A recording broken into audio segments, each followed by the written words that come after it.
আসসালামু আলাইকুম শিক্ষার্থী বন্ধুরা, শুভেচ্ছা নিবে। বহু বছর পর 2025 সালে আবারও অনুষ্ঠিত হতে যাচ্ছে জুনিয়র বৃত্তি পরীক্ষা। জুনিয়র বৃত্তি পরীক্ষা কত তারিখে অনুষ্ঠিত হবে এবং জুনিয়র বৃত্তি পরীক্ষায় কোন সাবজেক্ট থেকে কত নম্বরের প্রশ্ন আসবে ইত্যাদি সব কিছু আজকের এই ভিডিওতে আমি আলোচনা করেছি। আশা করছি ভিডিওটি তোমাদের ভালো লাগবে।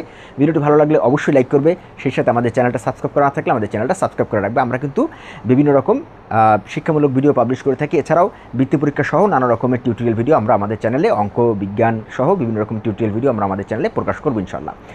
ভিডিও শুরুতেই আমি আমার পরিচয় দিয়ে নিচ্ছি। আমার নাম মুহিম খান।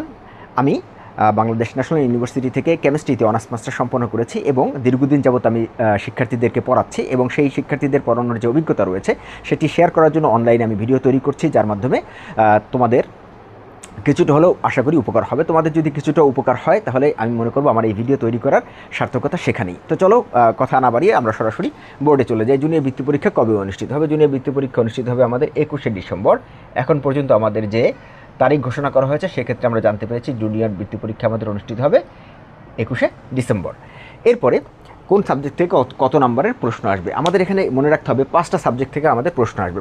5টা সাবজেক্ট থেকে আমাদের প্রশ্ন আসবে। আমাদের পাঁচটা যে সাবজেক্ট থেকে প্রশ্ন আসবে সেই সাবজেক্ট 5টা কী কী সেগুলো আমরা দেখি।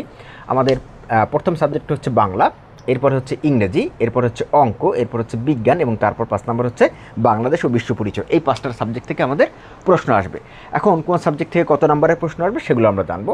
বাংলা থেকে প্রশ্ন আসবে 100 নম্বরের, ইংরেজি থেকেও আমাদের প্রশ্ন আসবে 100 নম্বরের, অঙ্ক থেকে আমাদের প্রশ্ন আসবে 100 নম্বরের, বিজ্ঞান থেকে প্রশ্ন আসবে আমাদের 50 নম্বরের, বাংলাদেশ ও বিশ্ব পরিচয় থেকে আমাদের প্রশ্ন আসবে 50 নম্বরের।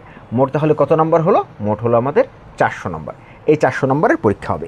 এই 400 নম্বরের ভিতরে যারা বেশি নাম্বার পাবে তাদেরকে কিন্তু উপজেলা ভিত্তিক ট্যালেন্ট পুলে বৃত্তি এবং সাধারণ বৃত্তি দেওয়া হবে।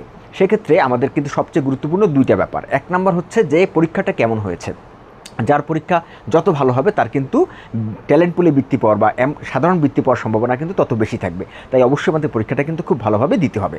আরেকটা বিষয় হচ্ছে যে যে উপজেলা থেকে আমি পরীক্ষা দেবো, যে উপজেলা থেকে তুমি পরীক্ষা দিবে সেই উপজেলায় কত সংখ্যক ভালো ছাত্ররা পরীক্ষা দিচ্ছে এবং তাদের পরীক্ষা কেমন হচ্ছে।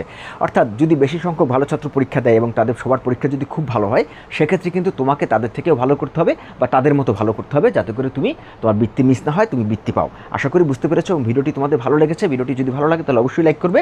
আমাদের কিন্তু একটা হোয়াটসঅ্যাপ গ্রুপ আছে এই ভিডিও ডিসক্রিপশনে, আমি সেই গ্রুপের লিঙ্ক দিয়ে দিয়েছি। সেখানে তোমরা যুক্ত থেকে তোমাদের যে কোনো সমস্যা আমাকে জানাতে পারবে, আমি সেখানে তোমাদের সমস্যাগুলো সমাধান করে দেবো ইনশাল্লাহ।